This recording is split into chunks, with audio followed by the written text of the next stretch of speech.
I will name a group of leading scientists and experts as transition advisors to help take the Biden-Harris COVID plan and convert it into an action blueprint.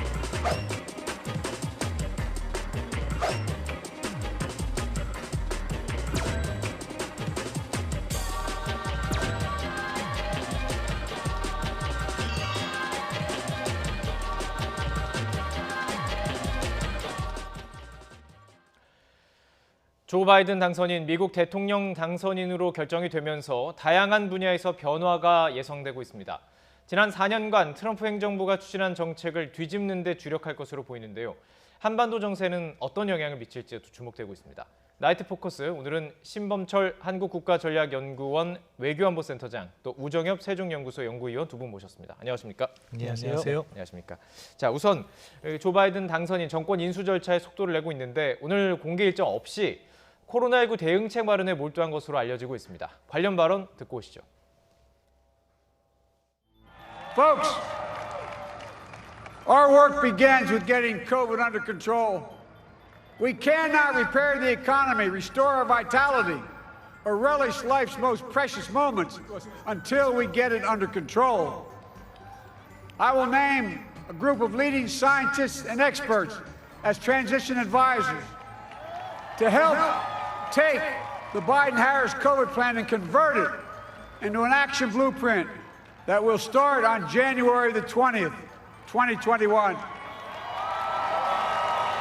That plan will be built on bedrock science. 네, 그렇습니다. 지금 미국 코로나19 누적 확진자가 이제 1,000만 명을 넘을 정도로 심각한 상황입니다. 1,000만 명이라는 숫자는 사실 어떻게 얘기해야 될까요? 이거 웬만한 도시, 어느 국가도 1,000만 명 정도가 될 수도 있고요. 그 정도로 상당히 많은 숫자인데 그만큼 미국의 상황이 심각하기 때문에 이 카드를 가장 먼저 꺼낼 수밖에 없었겠군요.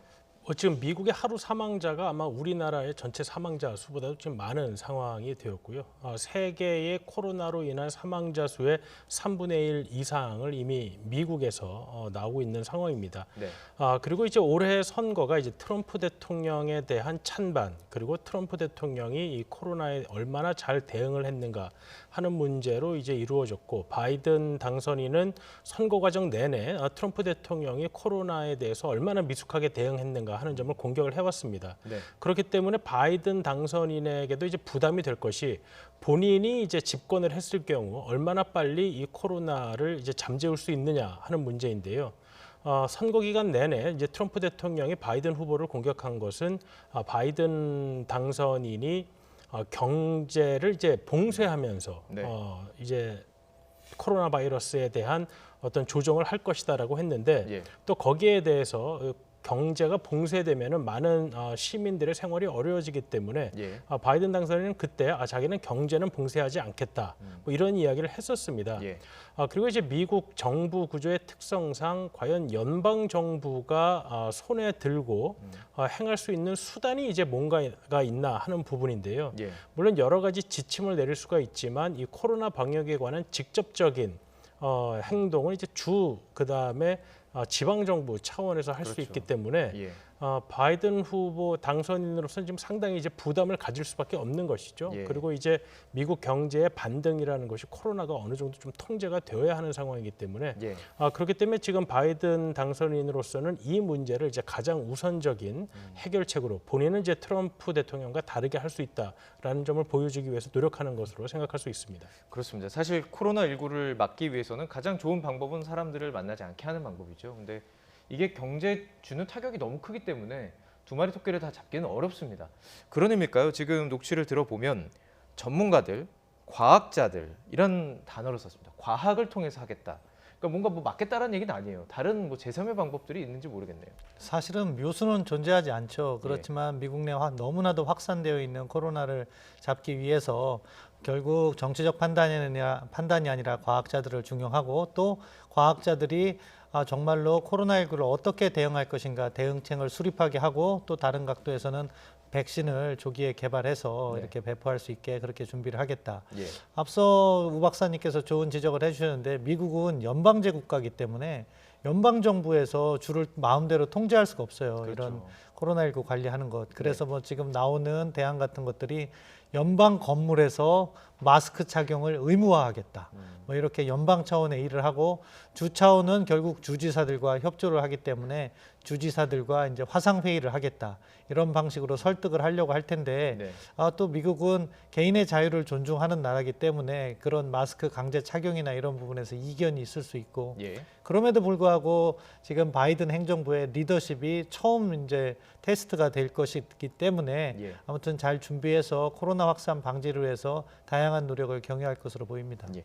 지금 미국의 첫 정책을 지금 가장 뭐 바이든 당선인 후보가 추진하는 정책을 저희들이 짚어보는 이유는 우리에게도 영향을 끼칠 수 있기 때문입니다. 일단 우선 그 인수위도 코로나19 대응 관련해서 7가지 계획을 제시하기도 했고요. 뭐 관련 과정 속에서 뭐 우리나라 정부와 좀 협력할 수 있는 방안들은 없을까요? 우리가 뭐 K 방향으로 좀 알려져 있으니까요. 글쎄 뭐 아직까지 바이든 정부가 아니기 때문에 네. 우리 정부와 공식적인 어떤 관계를 맺기에는 좀 어려운 면이 있습니다. 예. 특히 지금 바이든 행정부에 뭐 들어갈 것으로 생각이 된다거나 아니면 지금 바이든 정부 인수위에서 일을 한다거나 하는 사람은 외국 정부, 외국 기관, 뭐 외국인들과 접촉하는 것을 매우 조심하고 있는데요. 그거는 트럼프 정부 때 초대 국가안보보좌관이었던 그때 플린 보좌관이 예. 바로 이 시기에 이제 러시아 등과 접촉했던 문제들 때문에 거의 한 달 만에 사임하는 사건이 있었습니다. 그래서 이게 뭐 이제 특별히 어떤 뭐 공모를 한다거나 외국 정부, 외국인의 이익을 위해서 일을 하는 게 아니라고 할지라도 네. 외국인과의 접촉 자체가 문제가 될 수 있는 부분이 있기 때문에 예. 지금 뭐 우리는 선의로서 뭐 이런 한국의 방역 같은 것을 뭐 설명해주고 싶다고 뭐 이야기할 수 있겠으나 네. 아마 미국 쪽에서 매우 조심스러운 상황이기 때문에 그런 부분이 지금 현재 공식적인 인수위가 꾸려지지 않은 상황에서 접촉하기는 저는 뭐 현실적으로 어려움이 있어 보입니다. 실제로 이제 잠시 뒤 이야기를 나누겠지만 실제 이제 업무를 시작하면 정권이 시작이 되면 그때는 또 이게 좀 나올 수도 있겠군요. 자, 두 번째로 이제 정책과 관련해서 궁금한 부분은 많은 이민자들 또 한국인 유학생들이 미국에서 지내고 있습니다. 그런데 트럼프 정부 기간 동안 힘들었던 게 사실이에요. 그럼 제가 잠깐 있는 기간에도 유학생들을 화상 채팅이 아니죠. 화상으로 공부하니까 다 집으로 돌아가라. 뭐 이런 비자 명령까지 내려가지고 문제가 됐었고 다가 취소했었는데 이번에는 조금 달라지지 않을까 이런 추측들이 나오고 있습니다. 이거 어떻게 보시는지요? 예, 뭐 트럼프 대통령의 이민 정책이 사실 반이민 정책이다 불릴 정도로 상당히 엄격했죠. 예. 그렇기 때문에 이번 바이든 행정부가 들어설 경우에 그런 부분에서 약간 풀어주는 그런 모습을 보일 겁니다. 예. 일단 취업 비자 같은 것도 외국인들에게 조금 더 이렇게 확대해서 공개할 것이고 또 예. 지금 미국에 체류 중인 불법 이민자 그들도 나름대로의 그 절차를 밟으면은 미국 영주권이나 이런 것을 얻을 수 있었는데 트럼프 행정부는 그것을 거의 꽉 틀어막았거든요. 그런 부분에 있어서도 좀 풀릴 것 같고 그렇기 때문에 이제 미국에 사는 우리 한국 교포들이나 또는 유학생들에게 있어서 조금 더 예. 많은 기회가 열릴 건데요. 가장 힘든 건 사실은 9.11 2001년에 9.11 테러 이전만 하더라도 미국에 유학을 갔을 경우 자연스럽게 현지 취업이 되는 부분이 있었어요. 네. 그런데 그런 것들이 계속해서 줄어들다 보니까 지금 네. 유학생들이 미국에 취업을 하는 것은 현지에서 바로 취업하는 것은 하늘에 뭐 낙타가 바늘구멍에 들어가는 것처럼 어려운 상황인데요. 물론 바이든 행정부가 들어선다고 해서 그런 비자를 갖다가 갑자기 늘려주진 않을 건데 네. 다만 그런 이민 정책에 있어서 약간 우호적인 부분이 있고 예. 우리 정부는요 항상 그 일자리 외교 차원에서 미국 행정부가 탄생할 때마다 전문직 비자를 갖다가 늘려달라 이런 협상을 해오곤 했는데 네네. 그 부분에 있어서 이제 바이든 행정부가 공식 출범하면 조금 더 확보를 해야 되고 그래서 뭐 우리 한국에 있는 전문가가 미국에 가서 취업을 한다거나 또는 미국에서 공부한 학생들이 예. 자연스럽게 취업을 할 수 있는 기회를 열어주는 부분이 필요하다고 생각합니다. 예. 자, 이민 정책에서도 좀 변화가 있을 것으로 보이고 그 부분도 여쭙고 싶고요. 그리고 이제 이민 정책뿐만 아니라 뭐 여러 가지가 있습니다. 기업 정책 이런 것도 변화가 예상이 되고 있죠. 이미 뭐 바이든 당선인이 이제 당선이 거의 확정됐다라는 소식이 알려지면서 이제 바이든 정부의 정책과 관련이 있는 우리나라 기업들의 뭐 주가가 오르기도 했습니다. 그만큼 이제 산업별로 이제 영향이 다르다는 것인데요. 특히 이제 바이든 당선인은 친환경 정책 뭐 이런 부분을 매우 강조를 했고 뭐 1호 정책으로 거의 파리 기후 변화 협약에 다시 돌아가겠다 이런 이야기도 했습니다. 그리고 이제 뭐 우리 정부에서도 이야기를 했지만 이제 탄소 배출을 줄이는 정책. 뭐 그렇기 때문에 우리나라에는 그것이 어떤 경제적 영향이 일률적이다라고 말하기는 어렵고요. 산업별로 여러 가지 영향이 다르게 이익을 보는 것도 있고 좀 손해를 보는 것도 있을 겁니다. 그렇기 때문에 우리나라 전체가 한 가지 어떤 영향을 받는다기보다는 산업별로 다른 영향을 받을 수밖에 없기 때문에 어떤 산업이 좀 긍정적인 영향을 받고 어떤 산업은 좀 부정적인 영향을 받게 되는지를 좀 면밀히 살펴보는 것이 필요하다고 하겠습니다. 지금 바이든 후보의 정책의 방향을 짚어보는 시간입니다. 왜냐하면 우리가 어떻게 대응하는지 또 준비를 해야 되는지 그런 것이 발빠르게 움직여야 되기 때문에 여러 가지 정책들을 지금 여쭤보고 있는 부분인데요. WTO와의 관계 회복하겠다는 뜻도 밝혔습니다. WTO는 우리가 참 관심이 있는 부분도 많이 있습니다. 그리고 이제 뭐 일본과의 관계도 복잡하고 중국과의 관계도 복잡하고 어떻게 전망하시는지요? 이제 뭐 국제주의자고 그리고 국제규범, 국제기구를 살리겠다고 이야기를 했기 때문에 WTO를 기능을 복원하려고 노력할 겁니다. 다만 약간의 시간은 필요한 것 같아요. 지금 트럼프 행정부 들어서는 이제 WTO에 대해서 무시 전략으로 나갔죠. 그래서 미국이 지명해야 될 위원을 지명하지 않아서 WTO가 중요한 결정을 하지 못하게 방해도 했습니다. 그런데 그러는 사이에 WTO는 약간 친중국 쪽으로 돌아서게 됐어요. 미국이 WTO를 복원할 때 미국이 주도할 수 있는 입장을 아마 우선시할 거예요. 그렇기 때문에 약간 설득 작업과 함께 WTO의 기능을 강화하고 WTO의 기능을 강화하면 공정무역이 또다시 이제 이슈가 되는 건데 앞서 일본 이야기 하신 것처럼 일본의 부당한 경제 제재 같은 것은 우리가 WTO를 통해서 이것을 갖다가 시정할 수 있는 그런 기회는 열릴 겁니다. 아무튼 그런 부분에 있어서 우리가 이제 흐름의 변화를 보고 약간 과거에 트럼프 대통령의 아메리카 퍼스트, 미국 제일주의로 인해 가지고서는 일방주의적인 그러한 경제 무역 정책이 약간 보편화된 쪽으로 바뀔 것이다. 그럼에도 불구하고요, 사실은 이게 한 번에 쉽게 바뀌지 않는다고 말씀드리는 것은 미국 스스로 트럼프식의 어떻게 보면 아메리카 퍼스트의 이익을 수혜를 한 몇 년간 누려왔거든요. 그런 부분에서 바이든도 경제 정책에 있어서 Made in USA by America 이렇게 해서 미국산을 강조하고 있어요. 그렇기 때문에 과연 완전히 과거와 같이 공정무역으로 돌아갈 것인가 조금 더 지켜봐야 되고 앞서 우정엽 박사님께서 이렇게 산업별로 미치는 영향을 잘 분석해야 된다고 말씀해 주셨는데 정말 그 부분이 상당히 중요할 것 같아요. 왜냐하면은 지금 바이든 행정부는 이제 환경산업 쪽은 크게 육성을 하려고 해요. 그러면은 우리가 환경과 관련된 기업들이 미국이라는 새로운 시장이 열리겠죠. 뭐 이렇게 태양광이라든가 풍력 발전이라든가 벌써 그쪽에 주가가 움직이고 있다고 하는데 정말로 잘 준비해서 그 시장을 또 참여를 해야 되고 반대로 탄소를 배출하는 기업 같은 경우 그러니까 옛날로 따지면 기름으로 가는 자동차나 이런 부분은 상당히 어려움이 따를 것이고 또 철강이라든가 이런 부분은 수출하는 데 있어서 나중에 탄소세가 부과될 것인가 지금 당장 어렵겠지만 그렇게 시장이 변화하기 때문에 그 시장에 미리 대비하지 않으면 준비한 글로벌의 다른 기업들에게 우리가 따라잡히거나 먹힐 수 있다. 이런 위기의식을 갖고 준비를 해야 된다고 봅니다. 미국의 대통령이 정책의 방향에 따라서 진짜 어떻게 세계 경제 흐름 같은 것도 좀 바뀔 수 있다는 것을 실감을 하고 있습니다. 그렇다면 이제 구체적으로 그 정책들이 각 뭐 외교 그리고 우리가 이제 가장 관심 있는 뭐 대북 그리고 뭐 경제 이 모든 것에서 실제로 어떻게 구성되고 그 추진이 될지는 사실 참모들이 어떻게 구성되는지를 봐야 되잖아요. 자, 이 부분을 좀 이제 조금씩 깊이 들어가 보도록 하겠습니다. 어떤 인사들로 내각을 꾸릴지가 관심인데요. 지금 사실 이름 하나하나 듣는 게 잘 다가오지는 않습니다. 저에게는. 그러니까 그 이름의 의미가 어떤지, 어떤 성향인지 이런 걸 좀 짚어주면 좋을 것 같아요. 일단 우선 재무국무장관 누가 앉을 것으로 보이는지요?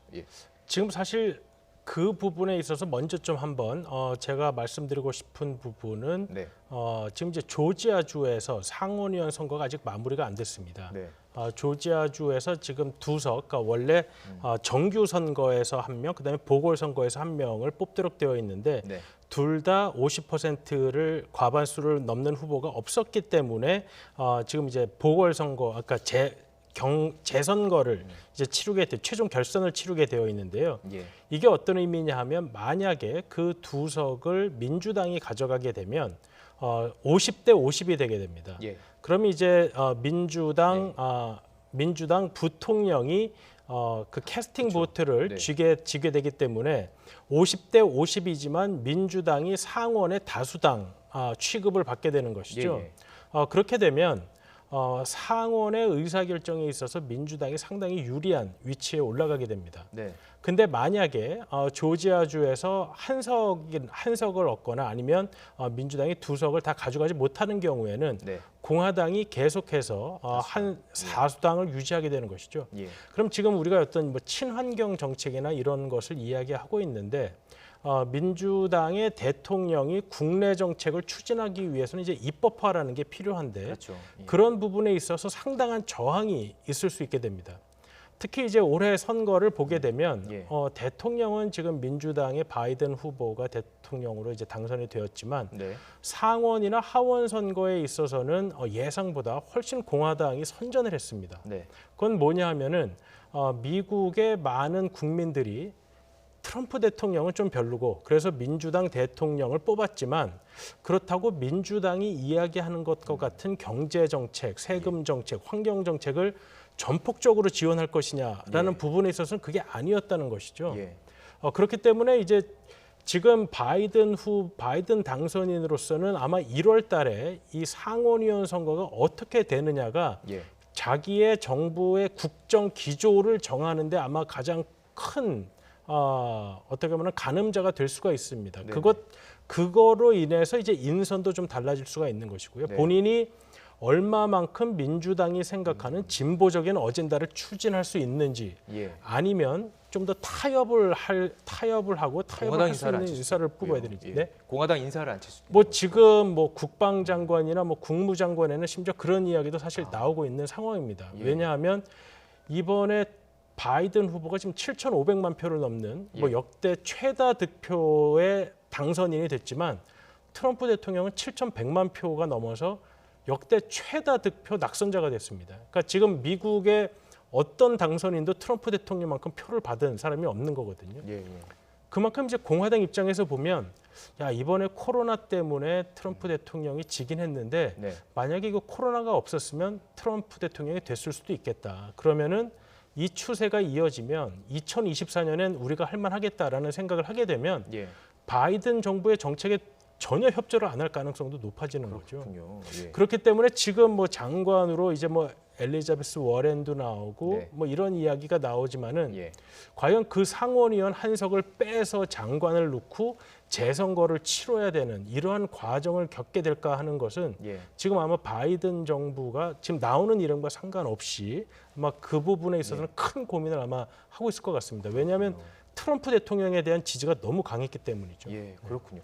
자, 그렇다면 지금 사실 우리 관심은 국무장관입니다.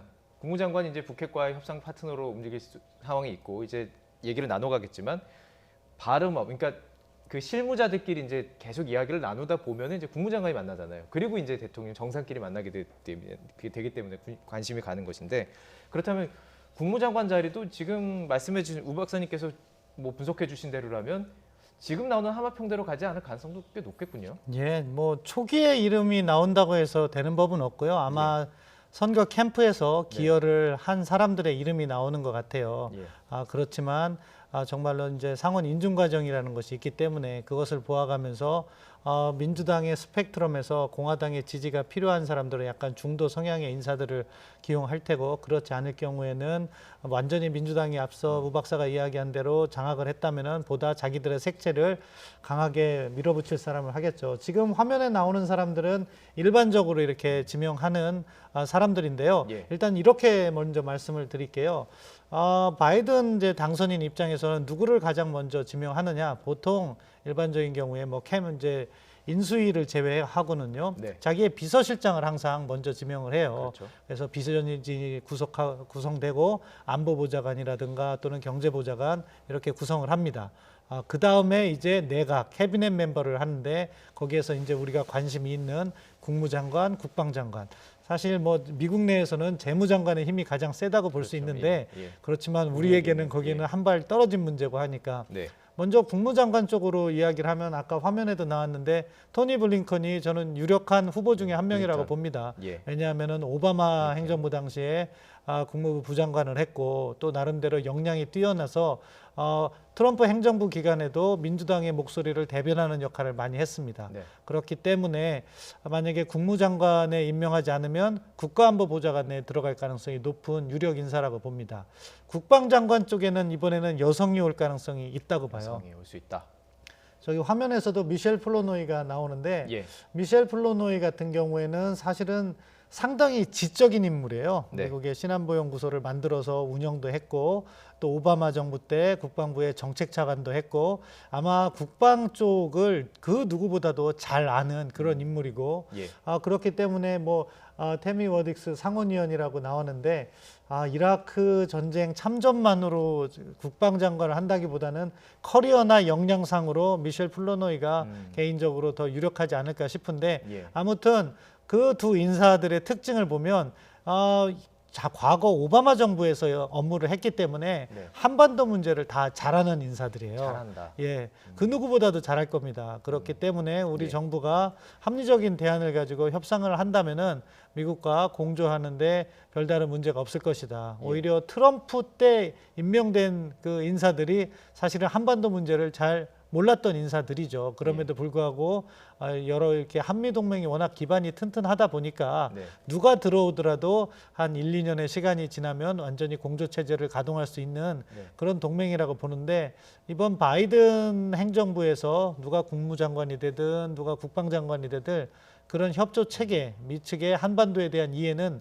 상당히 높을 것이기 때문에 크게 우려하지 않으셔도 될 것으로 봅니다. 지금 말씀해주신 토니 블링켄과 미셸 플로노이 보통 이제 대북 관련해 가지고 구분을 저희들이 막 쉽게 하기 위해서 얘기하잖아요. 매파다, 비둘기파다 이렇게 좀 구분을 하잖아요. 물론 이제 민주당이기 때문에 뭐 비둘기파에 가까울 것 같지만 어떤 성향으로 좀 분류가 됩니까? 뭐 일단 제가 먼저 이제 소수 의견을 조금 말씀드리면 네. 국무장관이라는 자리가 사실 엄청나게 큰 자리입니다. 그러니까 어떤 장관의 전문성도 중요하지만 정치적으로 의미가 굉장히 큰 자리이기 때문에 오바마 대통령 당시에도 이제 존 케리 상원의원, 그다음에 힐러리 클린턴 의원이 국무장관을 한 것이죠. 네. 그 당시에 뭐 과연 이런 외교 전문가가 없어서 국무장관을 그 의원들이 한 것이 아니거든요. 더군다나 바이든 상원의원은 본인이 상원 외교위원장을 역임하고 부통령을 8년 하고 네. 외교 문제에 있어서 외교 전문가를 꼭 국무장관에 앉혀야 될 상황이 전혀 아닌 것이죠. 또 하나 정치적으로는 2024년에 바이든 대통령이 이제 82세가 되기 때문에 네. 지금 벌써 재선에 도전할 것이냐 안 할 것이냐라는 이야기가 나오고 있습니다. 네. 그렇게 되면은 카멜라 해리스 부통령에게 힘이 너무 쏠릴 수밖에 없는 상황인데요.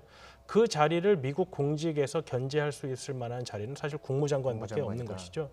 그렇다고 보면 과연 바이든 대통령이 전문가나 관료 그룹에서 이 국무장관을 발탁할 것이냐라고 예. 본다면 그것보다는 중량감 있는 정치인을 국무장관에 앉힘으로써 해리스 부통령과 서로 견제할 수 있을 정도의 예. 위치까지 만들어 놓는 것이 바이든 대통령에게는 훨씬 정치적으로나 어떤 뭐 향후에 개선적으로 저는 맞는 것으로 보이기 때문에 차기 경선에 도전할 수 있는 사람까지 네네 그렇기 때문에 이 국무장관이라는 자리를 뭐 전문가 그룹이나 어떤 관료 그룹에서 발탁하는 확률은 저는 상당히 낮지 않겠느냐라고 예. 보여지고요. 예.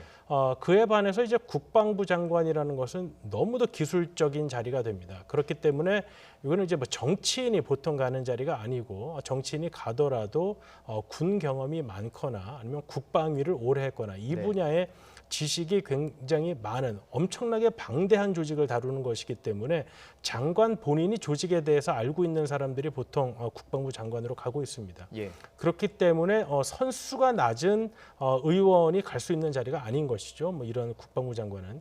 그래서 이제 신봉 박사님이 이제 미셸 플루노이라고 얘기한 것은 이미 그 분야에 어느 정도 경력을 충분히 쌓았고 또 여성이라는 상징성이 있고 정부와의 관계가 있는 충분한 능력이 있는 사람이기 때문에 지금 오히려 국방부 장관의 물망에 오르는 사람 중에서는 좀 가장 유력할 수가 있다라는 점이고요. 예. 그리고 이제 그 아까 토니 블링컨에 예. 대해서 이제 이야기를 하셨는데 사실 뭐 오바마 정부의 정책 때 이제 부장관을 했기 때문에 그 연장선상에 있다라고 볼 수 있는 것이죠. 그래서 이게 뭐 매파다 비둘기파다라고 보기보다는 이렇게 설명을 할 수가 있을 것 같습니다. 그러니까 북한이 진지하게 협상으로 나오기 전까지 미국이 먼저 어떤 기준을 낮춰가면서 협상을 요청하지는 않을 것이다. 예. 물론 북한이 협상을 하자 그러면 협상을 할 것이고 네네. 되도록 평화적인 방법으로 북한의 핵 문제를 풀려고 하겠지만 그것을 위해서 미국이 먼저 기준을 낮추면서 아니면 북한에게 어떤 당근을 먼저 주면서 예. 북한을 협상에 들어오게 하는 그러한 전략과는 이제 좀 거리가 있을 거다라는 예상을 할 수 있겠습니다. 자, 이 부분 이제 잠시 뒤에 좀 자세하게 얘기를 나눠보고요.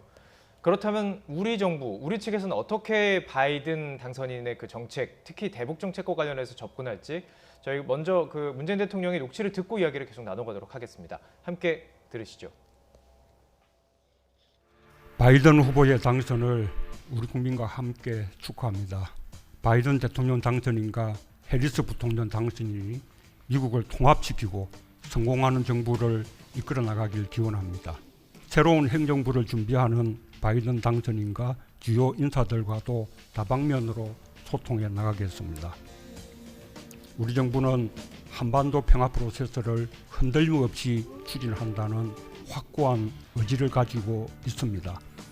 트럼프 대통령과는 정상 간의 굳건한 우정과 신뢰를 바탕으로 잘 협력해왔고 미국 민주당 정부는 한국의 민주당 정부와 평화 프로세스를 긴밀히 공조하고 협력해온 경험이 있습니다. 바이든 당선인이 강조하는 탄소 중립과 기후변화 대응 정책은 우리 정부의 탄소 중립 목표 및 그린 뉴딜 정책과 일치하므로 협력의 여지가 매우 큽니다. 이렇게 유사한 가치 지향과 정책적 공통점이 코로나 이후 시대를 함께 열어가는 밑거름이 되길 기대합니다. 네, 이제 본격적으로 대북 정책에 대해서 조금 여쭤보도록 하겠습니다. 지금 문재인 대통령이 그 발언을 들어보면은 이제 저는 키워드를 한반도 평화 프로세스를 꼽았습니다. 한반도 평화 프로세스를 추진하는 데 있어서 바이든 행정부와 이제 협력하겠다. 앞으로 올 행정부 협력하겠다 이 얘기인데요. 잘 이루어질까요? 어떻게 보십니까? 사실은 지금 너무 차이가 있기 때문에 지금 당장 잘 이루어질 것이다 단정적으로 말하기는 어렵습니다. 왜냐하면 접근법 자체가 상이하잖아요. 문재인 정부는 트럼프 정부와 탑다운 방식을 하면서 김정은 위원장을 대화로 끌어냈고 정상 간 합의를 통해서 무언가 문제를 풀어보겠다는 생각으로 접근을 했던 거예요. 물론 잘 되는 듯 하다가 지금은 원점으로 돌아가 있는 상황입니다. 그런데 그 대척점에서 트럼프 대통령의 대척점에서 바이든 당선인은 계속해서 그런 접근을 비난해 왔어요. 그래서 정상회담 할 때 부정적인 이야기를 했고 그렇기 때문에 북한에서는 바이든에 대해서 계속해서 비판적인 말을 해왔어요. 그렇기 때문에 이것을 한 번에 뒤집기는 불가능하다고 봅니다. 다만 우리 정부가 지금 취해야 될 행동은 우리 정부의 대북 정책이라든가 이런 부분을 미국과 어떻게 조화시킬 수 있을 것인가. 그러면은 한쪽에는 탑다운 방식을 갖다가 가지고 있어야 되지만 다른 쪽에서는 조금 더 유연한 접근으로서 바텀업 방식과 관련해서 우리 정부는 어디까지 미국과 조율할 수가 있고 중요한 것은 북한 아니겠습니까? 사실은 한미 간에 아무리 이야기를 해봤자 북한이 움직이지 않으면은 소용이 없거든요. 그럼 우리 정부의 독자적인 역할을 인정받을 수 있는 것은 북한의 비핵화 조치를 우리가 어디까지 유인해낼 수 있다는 그런 모습을 보여줘야겠죠. 그럼 미국 행정부는 장점이라는 것은 한국과 조율을 한다는 장점이 있어요. 한국의 목소리를 듣고 동맹국 파트너로서. 그러면 그런 정도의 대안을 가지고 우리가 미국에 이야기할 때 그럼 앞서 바이든 행정부가 먼저 협상의 기준을 낮추는 일은 없겠지만 그 한국 정부의 역할 속에서 어느 정도 조율을 할 가능성이 있고 거기에 북한이 호응을 한다면 실무 협상이 진행되는 거죠. 네. 물론 이 실무 협상이 진행되는 시간표 자체가 워낙 길기 때문에 그 예. 사이에 북한이 도발할 가능성이 높다고 봐요. 도발할 왜냐하면은 것이다. 예. 바이든 행정부가 출발하는 것은 내년 1월 20일입니다. 네. 그러면은 청문회 기간이 있고 청문회도 각각 다 하기 때문에 동아태 차관보까지 내려가려면은 서너 달이 걸려왔어요. 예. 그 다음에 정책 리뷰와 함께 접촉을 할 텐데 그럼 내년 6월, 7월까지 시간이 흘러갈 가능성이 높거든요. 네. 그런데 북한 입장에서는 그것을 마냥 기다려주지 않을 겁니다. 네. 자신들의 몸값을 높이기 위해서라도 네. 과거 트럼프 행정부 출범할 때 그랬고 오바마 정부 출범할 때 그랬듯이 대륙간 탄도미사일이나 SLBM 실험, 잠수함 발사 탄도미사일 실험을 할 가능성이 있는 거죠. 네. 이렇게 되면은 바이든 행정부가 선택을 하게 돼요. 더 압박할 것이냐 아니면 대화를 재개할 것이냐. 그런데 이게 더 압박으로 갈 경우에는 사실은 문재인 정부가 움직일 수 있는 공간이 매우 제한되는 거죠. 예. 따라서 이런 부분에 대해서 우리 정부가 우리 기준을 먼저 갖고 북한에 대해서는 비핵화 조치를, 미국에 대해서는 적당한 조건 하에서 대화 재개를 예. 이런 부분에서 공감대를 형성해야 되는데 예. 지금 제가 어렵다고 말씀드린 것은 지금 상황은 북한이 무언가를 양보하려는 상황이 아니에요. 7월 10일 북한의 김여정의 담화를 보면은 지금 핵을 포기하겠다는 입장이 아니기 때문에 네. 그 부분과 관련해서는 우리가 북한에 대해서 쓴소리를 해야 된다고 생각합니다. 북한 입장에서는 그 회담 이후에 그 유해 송환도 했었고 그다음에 여러 가지들 그 북한에서 생각할 때는 우리는 입장을 취했다라는 거거든요. 이제 나와야 되는 건 미국이다 이렇게 얘기할 텐데 예.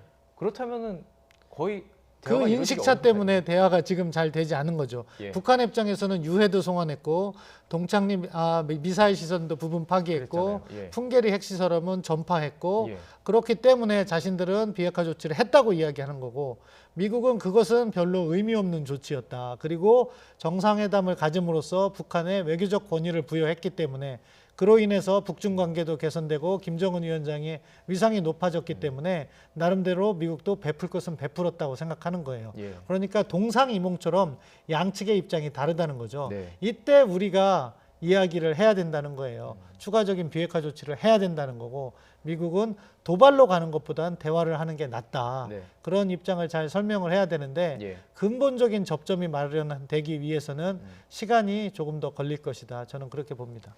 그 전문가들 사이에서도 좀 의견이 갈리는 것 같습니다.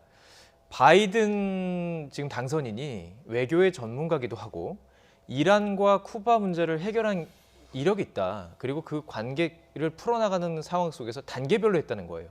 그래서 북한이랑도 어느 정도 만약에 북한이 동결적으로 조금 온다면 종전선언이라든지 이런 것들을 단계별로 해나갈 수 있지 않을까 해서 좀 긍정적인 거로 바라보는 전문가도 있던데요. 글쎄요, 지금 신 박사님께서 지적하신 대로 예. 미국의 정권의 변화의 문제보다는 북한이 어떻게 나오느냐 하는 부분이 더 중요한 것 같습니다. 그러니까 트럼프 정부 4년 동안 예. 내내 지금 미국과 북한 간에 어떤 관계 진전이 있었느냐라고 보면 사실 그렇지 않거든요. 그러니까 2018년 봄 싱가포르 전부터 2019년 하노이 결렬 때까지만 미국과 북한 간에 긴밀한 접촉이 있고 협상을 하려는 노력이 있었지. 네. 사실 2017년을 보면 바이든 당선인이 김정은 위원장을 이제 뭐 폭력배라고 불러서 대북 인식이 안 좋기 때문에 대북 정책이 안 좋을 수 있다라는 의견이 나오고 있는데 네. 2017년을 돌이켜 보면 트럼프 대통령은 김정은 위원장을 뭐 병든 강아지라고 부르고 유엔 연설에서 북한을 완전히 파괴해버리겠다 뭐 이런 이야기도 했습니다. 하지만 이제 북한이 협상을 하겠다고 나니까 협상을 하는 거죠. 예. 그러니까 바이든 대통령 당선인도 마찬가지입니다. 물론 인식이 안 좋지만 북한이 협상을 하겠다고 하면 이제 협상팀을 내보내는 것이죠. 그렇기 때문에 저는 지금 트럼프 대통령의 접근법을 2018년 봄부터 2019년 봄까지 있었던 그 협상 기간만을 봐서는 이제 곤란하고 네. 2019년 하노이 결렬 이후 지금까지 약 1년 넘어죠. 2년 가까이 돼가고 있죠. 예. 이 시간 동안은 사실 미국과 북한 간에 아무것도 이루어진 것이 없습니다. 인내하고 있군요. 트럼프 미국이. 대통령의 접근법이 변한 건 없죠. 다만 북한이 안 나오니까 할 수가 없는 것이죠. 네. 그러니까 똑같은 상황이 이제 지속될 가능성이 있는데 바이든 대통령이라고 해서 북한이 협상을 하겠다고 하는데 북한에 대한 인식이 안 좋기 때문에 안 하겠다라고 말할 수 있는 것은 아니죠. 예. 다만 북한이 어느 정도 이제 진정성 있게 협상을 할 것이냐, 그리고 비핵화라는 목표에 어느 정도 동의할 것이냐, 이런 부분이 중요한 것이지 바이든 대통령 당선인이 토론 기간에 어떤 말을 했냐라는 것보다 예. 북한의 앞으로 어떻게 할 것이냐가 저는 더 중요한 요인이라고 봅니다. 지금 그게 비어 있는 겁니다. 북한이 이제 어떻게 행동할지가 비어 있는 것이고 우리 정부에서는 그 비어 있는 공간을 어떻게 북한이 채워갈 것이고 또 그걸 미국이 어떻게 해석할 것인지를 나름 분석하고 있을 텐데 우리 정부에서는 과연 어떻게 판단을 하고 있는지 강경화 외교부 장관의 발언을 통해서 저희는 이제 가늠해 볼 수가 없는데요. 그 녹취를 좀 준비해봤습니다. 함께 들어보시죠. 지난 3년간의 여러 가지 성과가 말하자면 그때의 그 전략적 인내로 돌아간다. 이거는 뭐 아닐 것 같아요. 지금 그 바이든 쪽 여러 인사들의 얘기를 공개적으로 하는 얘기를 들어보면은 어떤 지난 3년간의 그런 여러 가지 성과라든가 성과를 바탕으로 만들어 나가야 된다. 우리는 생각하고 있습니다. 우리 정부는 그 빈 공간을 어떻게 보냐면 3년간 쌓아놓은 성과가 있고 미국에서도 그것을 그냥 무시하지는 않을 거라는 겁니다. 그래서 과거의 전략적 인내로 돌아가지는 않을 것이다라는 판단이에요. 근데 제가 지금 관심이 가는 것은 그 바이든 당선인의 그 한 가지 그 단어입니다. 핵 능력 감축을 하는 조건 하에서 만날 수 있다고 했어요. 근데 뭐 비핵화, 뭐 완전한 동결, 핵 추출이 아니라 그냥 감축이었단 말입니다. 이게 좀 의미 있는 단어는 아닐까요? 예, 사실은 그 부분은 조금 잠시 후에 예. 이야기하고 강경화 장관의 이야기를 구체적으로 좀 설명해 드릴게요. 예. 사실은 바이든 행정부가 오바마 정부 초기에 취했던 전략적 인내로 돌아가진 않을 겁니다. 예. 그렇다고 해서 바이든, 오바마 바이든 정부가 전략적 인내만을 했느냐? 그것은 아니에요. 왜냐하면은 북한이 2012년 2구 합의를 갖다가 위반해서 장거리 미사일 발사 실험을 한 이후에는 사실은 압박 정책을 전개한 거죠. 예. 그래서 2013년부터 2016년까지 사실은 제재를 차곡차곡 쌓아왔어요. 그것을 보면은 후기에는 전략적 인내는 아니었다. 이 점을 지적하고 싶고 예. 지난 3년간의 성과를 바이든 행정부가 전혀 무시하진 않을 거예요. 그렇지만 또 다른 각도에서 지난 3년간에 그러니까 어떻게 보면 트럼프 행정부의 대화가 크게 성과가 있다고 믿지도 않을 거예요. 어떻게 보면은 그런 경험을 토대로 해서 새롭게 출발하겠다 이런 접근을 할 거죠. 예. 자, 이제 그 다음에 이제 말씀하신 네. 바이든 대통령 후보 시절에 말을 갖다가 이제 지켜봐야 되는 거죠. 네네. 핵 능력을 축소하면 만나겠다. 그것은 사실은 정상회담을 바로 하지 않겠다 하는 차원에서 말이 나왔던 겁니다. 그런데 이 핵 능력 축소라는 것이 의미가 있는 거예요. 왜냐하면은 소위 말해서 과거 북한이 한때 이야기했던 스몰 딜, 뭐 살라미 전술이라고 얘기했는데 거기에 미국도 응할 가능성을 열어두고 있다고 우리가 해석할 수가 있어요. 예. 그럼 어떤 것을 핵 능력 축소로 볼 것이냐 하는 부분이 있는 거죠. 근데 이거는요, 사실은 우리 정부의 초기 접근하고 유사해요. 지금은 우리 정부가 이런 이야기를 하지 않았어요. 조금 아쉬운데요. 일관성 있게 추진했으면 그 얘기가 다시 부각됐을 거라고 보는데 네. 뭐였냐면 문재인 정부의 첫 번째 솔루션은 동결 입구 비핵화 출구였어요. 예. 그러니까 북한의 핵 능력을 먼저 동결하자. 예. 그러다가 단계적 협상을 거쳐서 비핵화까지 가자. 예. 이런 접근이었는데 이제 북미 정상회담이 진행되는 과정에서 약간 우리도 빅딜로 갔다가 다시 뭐 굿이너프 딜로 갔다가 예. 흔들리는 모습을 보였던 거죠. 그럼 다시 원점으로 돌아가자. 그러면은 핵 능력 축소라는 건 동결부터 시작할 수 있다. 예. 그러면은 동결만으로 저는 미국을 설득할 수는 없다고 생각해요. 첫 단계가 동결이 될 수 있는데 북한이 최종 단계를 이야기를 해야 된다고 봅니다. 그것은 뭐냐? 우리 비핵화 하겠다. 그리고 그 첫 단계로서 동결을 하겠다. 그런데 이 동결에 요구하는 보상이 또 지나치게 커도 안 돼요. 예. 그러니까 하노이가 실패한 이유는 하노이에서 영변을 내놓는다고 하면서 실질적인 제재를 다 해제해달라고 한 거죠. 예. 그런 방식의 접근을 하면은 어떻게 보면 협상이 진행되기가 매우 어려울 거고 예. 북한이 동결을 이야기하면서 제재와 관련해서는 가장 마지막에 만들어진 유엔 안보리결의 2397을 해제해달라. 예. 그럼 그 다음 단계에서 자기도 추가적인 조치와 추가적인 제재 해제를 하겠다. 이렇게 정말로 단계적 으로 접근을 한다면은 미국도 수용할 가능성은 전 있다고 봅니다. 예. 그러니까 그런 협상 방안을 잘 조율하는 게 지금 우리 정부의 역할이라고 봅니다. 자, 지금 시청자 여러분들께 설명을 드리면 이게 핵 동결이 뭔가 이렇게 생각하실 텐데 그동안의 협상 과정에서 나왔던 이야기입니다. 미국과 북한이 만나서 가장 중요한 것은 이 핵이었고요. 핵을 완전히 이제 북한에서 제거하는 방식에 대해서 순서가 동결이냐 아니면 뭐 다른 무기들을 뭐 그 미사일이라든지 아니면 핵 능력과 관련된 모든 것을 이제 북한에서 빼내느냐 이런 과정 속에서 대화가 중단이 됐었기 때문에 그 얘기를 좀 짚어봤던 부분이고요. 계속 관련 질문 조금 더 드리도록 하겠습니다. 좀 너무 깊이 어려운 얘기다 보니까 북한이 지금 원하는 것은 사실 말씀하신 지금 마지막에 말씀하신 제재 해제에 대한 부분입니다.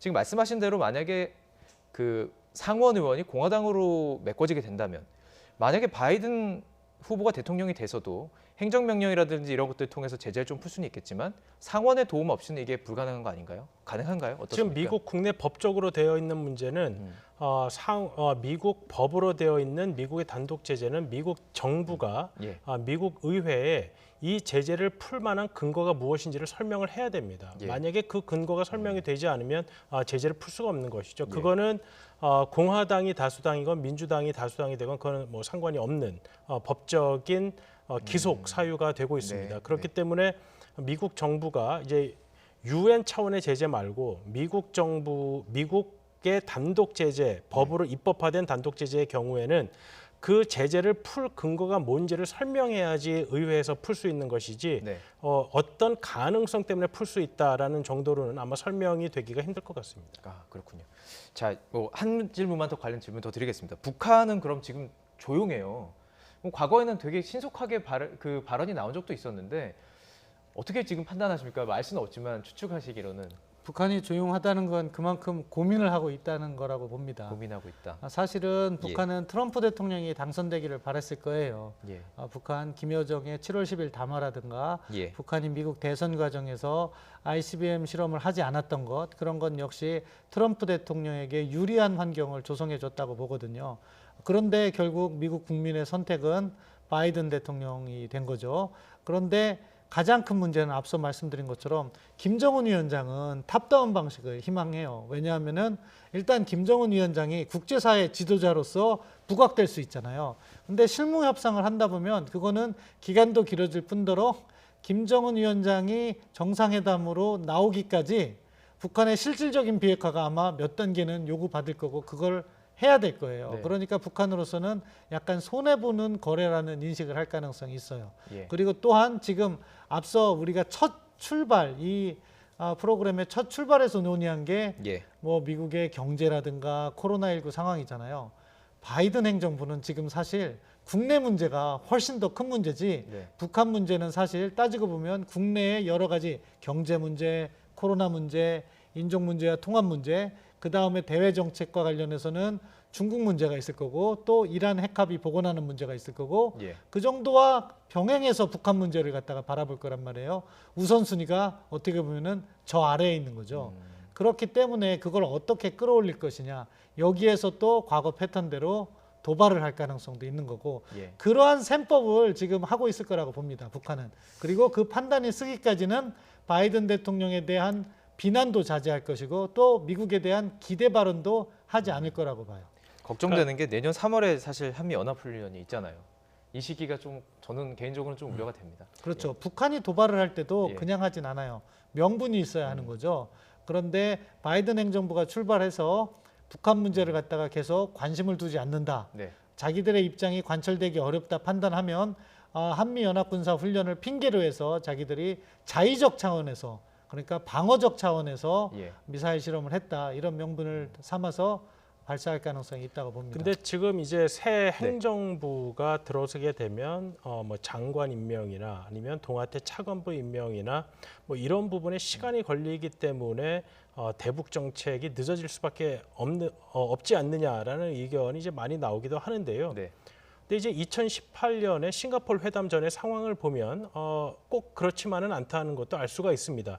그러니까 제가 말씀드린 건 미국 측 때문에 회담이 늦어지는 이유는 사실 이유가 안 된다는 것인데요. 2018년 상황을 보면 그 당시에 트럼프 행정부가 들어선 지 1년 반 정도 되는 네. 시점이었죠. 네. 그때도 동아태 차관보가 없었습니다. 그리고 북한에 억류되어 있던 3명을 이제 데리고 오는데 역할을 했던 조셉윤 부차관보도 이미 3월 달에 그만둔 상황이었죠. 예. 사실 대북 라인이 국무부 내에 뭐 전부 다 비어 있다시피 한 상황이었습니다. 그런데 이제 북한이 이제 협상을 하겠다고 나서니까 어떻게 되었냐 하면 국방부 차관보, 동아태 차관보인 랜디 슈라이버를 불러오고 네. 필리핀에 가 있던 성김 대사를 불러오고 네. 백악관에 있는 앨리스 후커 한반도 담당관이 가서 협상을 시작한 것이죠. 네.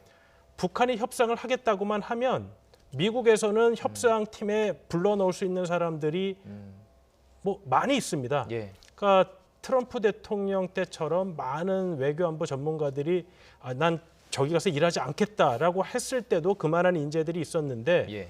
지금 현재 민주당 정부는 뭐 정부 내 예. 그리고 뭐 전문가 그룹 북한이 협상을 하겠다고만 하면 네. 바로 나설 수 있는 바로 사용할 수 있는 사람들이 있는 것이죠. 그렇기 때문에 협상이 늦어진다는 이유가 저는 미국 쪽에 있다기보다는 이건 북한이 나서지 않기 때문이지 예. 미국이 준비가 안 돼서 협상이 안 된다는 것은 2018년의 상황을 보더라도 예. 그것은 조금 맞지 않는 것 같습니다. 그렇기 때문에 도발을 하면 안 되는 상황인데 북한이 이런 부분에 대해서 뭐 면밀히 분석을 하고 있을 것으로 보입니다. 자, 이제 한 그 챕터를 더 뭐 분석을 보도록 하겠습니다. 자, 한미 동맹으로 좀 넘어가려고 하는데요. 한미 동맹 이제 민주당과 민주당 정부가 만나는 겁니다. 어떻게 보십니까? 한미 동맹이 지금 중요한 이유는 우리는 지정학적으로 중국, 일본, 러시아 너무나 이 강대국 틈에서 살 수밖에 없기 때문에 이 한미 동맹을 중요시하는 그 부분들이 있습니다. 그렇기 때문에 뭐 궁금한 부분인데 민주당과 민주당 정부의 뭐 궁합은 어떻게 보시는지요? 뭐 일단 트럼프 행정부가 워낙 예외적이었기 때문에 네. 사실 그렇지 뭐 한미 동맹은 협조가 잘 되온 편이었어요. 그런데 이제 트럼프 대통령의 과도한 방위비 분담 그리고 중국에 대한 어떻게 보면은 직접적인 직설적인 압박 그리고 그러한 압박에 대한 한국의 동참 요구 이런 것들 때문에 어려웠던 것으로 보인 거죠. 바이든 행정부 같은 경우에는 동맹을 중시한다고 하니까 그 기조에 충실할 거라고 봅니다. 그런데 지금 한미동맹은 어떻게 보면은 한반도 차원의 양자동맹 이슈가 있지만 또 지역적 차원의 동맹 이슈도 있거든요. 지역적 차원의 동맹 이슈라는 것은 중국 문제인 거죠. 그런데 이 부분에 있어서만큼은 트럼프 행정부나 바이든 행정부나 기조는 같아요. 중국의 도전이라는 걸 인식하고 있기 때문에 이것을 어떻게 물리칠 것인가 하는 부분에 있어서 한국의 동참 요구를 할 거라고 봅니다. 물론 방식은 달라질 수가 있어요. 뭐 쿼드가 계속 지속될지 모르겠지만 쿼드가 없어진다고 하더라도 한미일 안보 협력 강화라든가 아니면 지역적 차원의 미국의 동맹 네트워크 강화에 한국의 참여 요구를 계속해서 요구할 것이고 예. 한국이 그것에 참여하지 않는다면 한미 동맹의 비중을 낮춰갈 겁니다. 양자 동맹 차원에서는 그래도 조금 부드러운 측면이 있을 거예요. 트럼프 대통령처럼 갑자기 방위비 분담금 5배 내라. 네. 뭐 그건 저 블러평이었다고 생각하지만 과장이었다고 생각하지만 결국 협상이 구체적으로 진행되는 과정에서도 50% 가까운 인상을 요구한 건 지나쳤다고 봐요. 예. 그런 부분에 있어서는 바이든 행정부가 보다 현실적인 수치를 제기할 것이고 그 부분은 한미 간의 원활한 합의가 가능하다고 봅니다. 예. 전시작전 통제권 전환도 많은 분들이 말씀을 하시는데요. 네. 그 부분은 사실은 트럼프 행정부나 바이든 행정부나 마찬가지 입장일 거라고 생각해요. 왜냐하면은 올해 8월 달에 완전 운영 능력 검증을 코로나19로 인해서 하지 못했어요. 그렇다면은 사실은 스케줄이 뒤로 미뤄질 수밖에 없잖아요. 그런데 우리 정부의 입장이 지난달에 있었던 SCM에서 한미 간에 약간 이견이 있었다고 이미 보도가 된 것처럼 검증은 뒤로 미뤘지만 최종 전환은 현 정부 임기 내 하고 싶어 하니까 예. 미국으로서는 군사적 평가가 제대로 이루어지지 않았다는 입장이고 예. 그러한 군사적 평가 부분은 민주당 정부가 들어선다고 해도 같은 입장일 것이다. 예. 따라서 전자권 전환만큼은 사실 코로나19로 인해서 훈련이 미뤄지는 부분이 있으니까 네. 너무 지나친 욕심을 하지 말고 잘 준비해서 다음 정부 초반에 하면 되는 거잖아요. 예. 그런 식으로 방향을 정하는 게 맞다고 생각합니다. 예. 관련된 질문에서도 발언해 주셔도 좋고요. 그리고 추가로 더 질문드리고 싶은 건 지금 의원 외교로 좀 확대하려고 하는 것 같아요. 그 바이든 측근들이나 뭐 바이든과 관련된 사람들이 국회의원들이 뭐 인연 있는 분들을 이렇게 계속 뭐 이렇게 연결을 하려고 하는데 그래서 줄줄이 방미를 하려고 하더라고요. 이런 게 효과는 있는지요?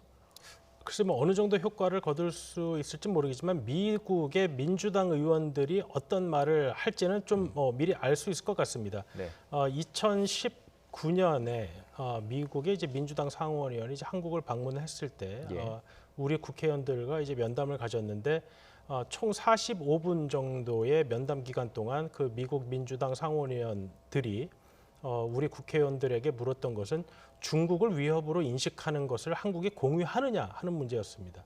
그러니까 우리 국회의원들은 이제 북한 문제를 이야기하고 싶었는데 미국 민주당 상원의원, 그러니까 민주당 상원의원인데 그 사람들은 예. 중국을 위협으로 인식하는데 한국이 미국과 같이 하느냐 하는 부분을 굉장히 강하게 이야기했던 것이죠. 네. 뭐 그 사람이 아까 국무장관으로도 거론됐던 이제 사람들 중에 한 명인데요. 예. 그만큼 미국의 대중국 인식이라는 것은 트럼프 정부 하에 민주당 상원의원들도 마찬가지였고 네. 바이든 정부가 되더라도 민주당 의원들도 그 부분은 이제 마찬가지로 갈 거라는 겁니다. 그렇기 때문에 지금 바이든 정부가 동맹과의 연대를 매우 강조하는데 그것은 동맹을 존중한다는 뜻도 있지만 동맹이 미국이 추구하는 가치에 같이 가야 된다는 점을 강조하는 것이기도 하죠. 필요하다는 거군요. 그렇기 예. 때문에 이제 강조하는 것이 이제 한미일 안보 협력인데요. 예. 이제 오바마 정부 때는 한미일 안보 협력을 강조하는데 한일 간의 관계가 안 좋다 보니까 어떻게 보면 일본을 좀 압박해서 한일 간의 관계를 개선시켜서 한미일 안보 협력을 이루려는 모습을 보였습니다. 그래서 당시 힐러리 클린턴 국무장관이 이제 뭐 위안부 문제에 굉장히 적극적으로 나서기도 했던 것이죠. 근데 지금 이제 한 가지 문제는 위안부 합의가 파기된 이후 한미일 안보 협력이 수월히 이루어지지 않는 문제가 한국 측에 있다는 인식을 미국 쪽에서 많이 가지고 있는 점입니다. 그래요. 예. 그렇기 때문에 저는 앞으로 바이든 정부가 들어서게 되고 이 한미일 안보 협력을 강조하는 과정에서 예. 오바마 때는 일본에 대한 압박이 있었지만 바이든 정부 때는 우리에 대한 압박이 조금 더 있을 것 같기 때문에 그 부분에 대해서 우리가 이제 어떻게 대처해야 할 것인지를 좀 면밀히 준비하는 것이 필요하다고 생각이 됩니다. 그렇습니다. 이게 그러니까 사실은 미중 갈등의 원인입니다. 미중 갈등의 원인이고 그 이면으로 들어가 보면 뭐 무역 그리고 돈 문제도 있고요. 이런 부분인데 미중 갈등 속에서 과연 우리나라는 이 파고를 어떻게 타야 될까요? 저는 우리의 원칙이 있으면 그 우리의 원칙을 세우고 예. 친미 친중하라고 이야기하고 있습니다. 뭐냐? 지금 우리는 어떤 외교, 어떤 가치를 지향하는지 다시 한번 돌아볼 필요가 있는 것 같아요. 그리고 지금까지 만들어 놓은 한미동맹, 그리고 발전시켜온 한중 전략적 협력, 그것의 위상이 무엇인지를 또 봐야 된다고 생각합니다. 결국 어려울 때 같이 싸워주는 곳은 동맹이거든요. 예. 따라서 이 동맹을 과연 대체할 수 있는 대체자가 있느냐? 저는 없다고 봐요. 그런데 반대로 한중 전략적 협력은 경제 중심이고, 그런데 지금 한중 간의 경제 문제는 과거의 협력 구조, 그러니까 한국의 기술과 자본이 중국의 저임금과 만나서 미국 시장이나 유럽 시장을 개척하는 그런 협력 구조는 점차 깨지고 있어요. 그렇다면 중국이라는 시장을 제외하고 중국과의 경제 협력은 사실은 경쟁 관계로 변화하고 있거든요. 그런 점을 고려할 때 우리가 누구 편에 선다 이걸 갖다가 명확하게 밝히는 것은 어리석은 외교일지 모르지만 우리의 행동으로서 그것을 알게 해준다. 그리고 외교적 수사 차원에서는 미국 동맹 편에 선다. 이 이야기는 자연스럽게 하는 것이 좋다고 생각합니다. 예. 그렇지 않을 경우 미국으로부터는 불신을 받고 예. 중국으로부터는 한국은 흔들 수 있는 나라가 되니까 계속해서 압력을 넣겠죠. 따라서 그 기준 하에서 우리가 일관된 행동을 보이면 결국 중국이 베트남을 인정하듯이 예. 중국이 한국을 인정할 것이라고 봅니다. 알겠습니다. 우 박사님 마지막 질문 드리겠습니다. 그런데 지금 트럼프의 지금 모습은 계속 불복의 모습으로 가고 있어요. 물론 측근들이 이제 설득에 나선다고 하지만 어떻게 전망하십니까? 저는 뭐 트럼프 대통령의 어떤 뭐 지금까지 해온 말을 볼 때 다른 외부적인 요인 없이 본인이 승복할 것 같지는 않습니다. 그렇기 때문에 이제 오늘부터 미국 시간으로 오늘부터 이제 소송을 하겠다고 했으니까 일단 어떤 부분을 소송을 할 것인지 지켜보고요. 근데 지금 나온 이야기는 사실 거의 연방 대법원에서 받아들일 가능성이 없는 정도의 이야기를 하고 있기 때문에 만약 연방 대법원에서 이제 심리를 하지 않겠다는 이야기가 나오게 되면 아마 그때쯤 트럼프 대통령도 이제 더 이상 본인이 법적으로는 선거의 효력을 다툴 방법이 없다라는 점을 인정을 할 것 같습니다. 다만 그 이후라도 트럼프 대통령이 뭐 진심으로 바이든 후보의 당선을 축하할 건지 예. 진심으로 승복할 건지와는 이제 별다른 문제이고 법적으로는 트럼프 대통령이 다툴 방법이 없기 때문에 네. 바이든 당선인의 어떤 당선이 보다 좀 명확하게 확정된다는 의미에서 예. 인수위나 미국 행정부의 인수인계라는 측면은 보다 더 가속화될 것으로 생각이 됩니다. 예, 알겠습니다. 오늘 정말 다양한 주제에 대해서 심도 있게 좀 다뤄봤습니다. 그만큼 중요한 시기인 것 같습니다. 뭐 북핵 문제를 다루는 거에 있어서나 뭐 경제적인 것이나 또 코로나 문제에 있어서 지금 저희들이 나눈 이야기들의 근거를 이제 시작으로 해서 어떻게 준비하느냐에 따라서 이제 향후 4년 5년이 바뀔 것 같습니다. 오늘 말씀 감사드리겠습니다. 신범철 아산정책연구원 안보통일센터장, 우정엽 세종연구소 연구위원과 함께했습니다. 고맙습니다.